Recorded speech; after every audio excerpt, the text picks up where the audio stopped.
Welcome back, students. I hope you had a great weekend. So starting today is the start of week 6, and we will be introducing a new short story and a new section. So I hope you're all excited as I am. So I hope everyone is logged in on their Google Docs, which I see everyone is, so that way we can start the do now. So today's do now, I want you to think of your favorite fairy tale or children's story. Could be any story you could think of or a book that you've read. And I want you to use a handout I emailed to you about plot and kind of label the story in a chronological order using those elements.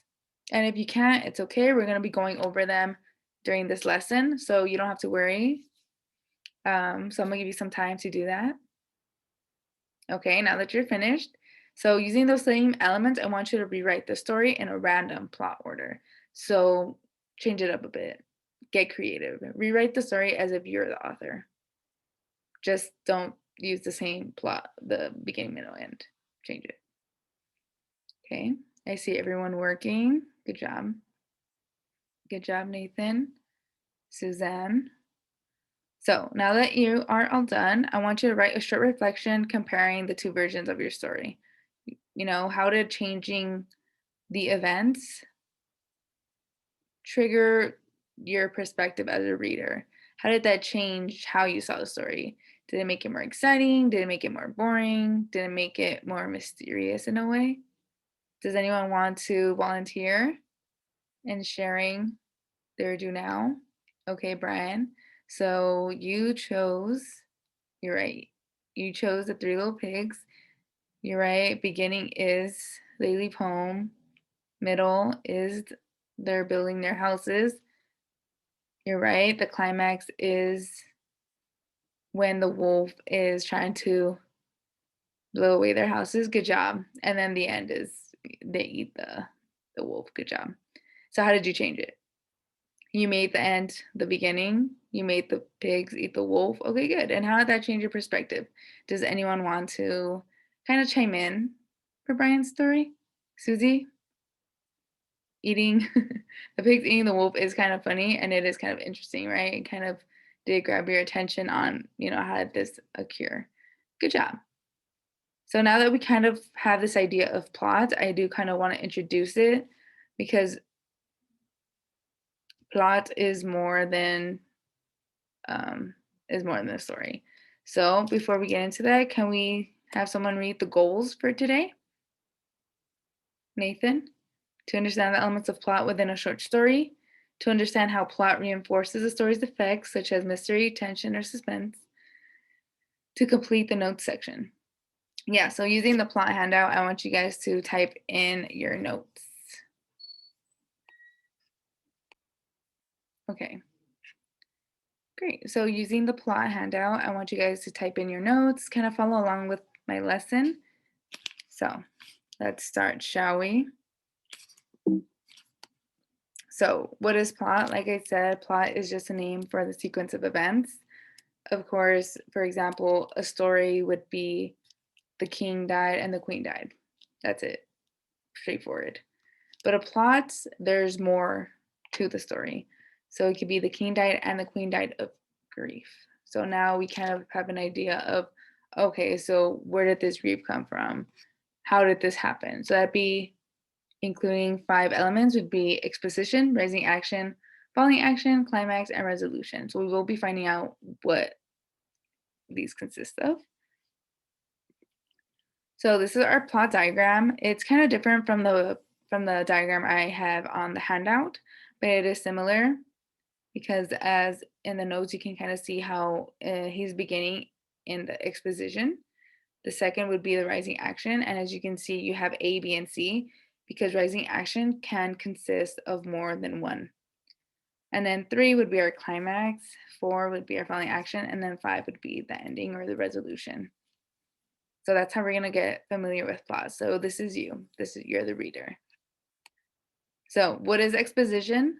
So you're right. It is the beginning. It's just the beginning. But this is where we get our background information that's going to help us understand the story. So we see the character or characters as well as the setting. For example, in Cinderella, we get introduced into Cinderella by her living with her stepmom, her stepsisters, because her dad died. She is mistreated. She does all the cleaning. She's kind of like a slave to them. So that would be our exposition. That would be the introduction. So now our rising action. So like I said, it can consist of more than one thing, and it's to help move along the plot. It comes with twists and turns. So for example, like Brian said in his little pig story, it could be all the pigs are starting to build their own house.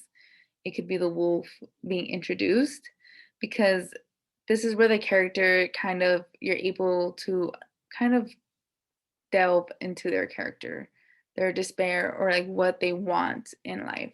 So this is where tension and suspense kind of builds up. So in Cinderella, the rising action would be, the invitation to the ball, the ruin of the dress. So that's why the fairy godmother comes along. She goes to the ball, but because, the spell wears off at midnight, she has to run away. And that's where the famous glass slipper is left. So that would be rising action. You see how there's more than one? It's not just, it can be one, but sometimes, if you're not sure, you can always add one more. So, and then we get climax. So this is where, you as a reader are the most sucked in.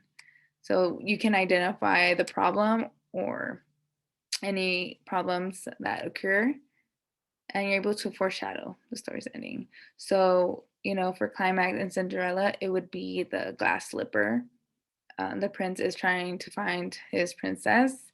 He's trying to fit someone's foot in the glass slipper. So the climax could be the sisters trying to shove their feet into the glass slipper. Obviously, it doesn't work. And then Cinderella comes along and her foot fits. And so the reader can kind of foreshadow like, oh, Cinderella's gonna like shove, like put her feet in, it's gonna fit her. So, and that's when falling action comes up. All these loose ends that we were kind of confused and didn't know how it was going to end are tied up. So now that we know the glass slipper fits Cinderella, we know that he's gonna take her away. He's gonna marry her. She's gonna become a princess. And this is where the character's conflict has been resolved. She's no longer a servant for her family. It's kind of a rags to riches story, of course. And she ends up marrying the prince. And then obviously the resolution would be the outcome of the plot, which would be the ending of happily ever after, like most fairy tales are. And that's the final outcome of the plot. So just to reiterate, what are the 5 elements of plot, guys? Write it in the chat. Good, you're right. It is, one of them was exposition, rising action, climax, falling action, and then resolution. Great job. So this is the end of the plot PowerPoint. So the reason I decided to do this PowerPoint was because we are going to be reading William Faulkner's A Rose for Emily. And it is a bit confusing. I also emailed you the PDF. So if you looked over it, kudos to you because you're getting a head start. But if you didn't, it's okay because I did want to start the story together because it is a bit complex.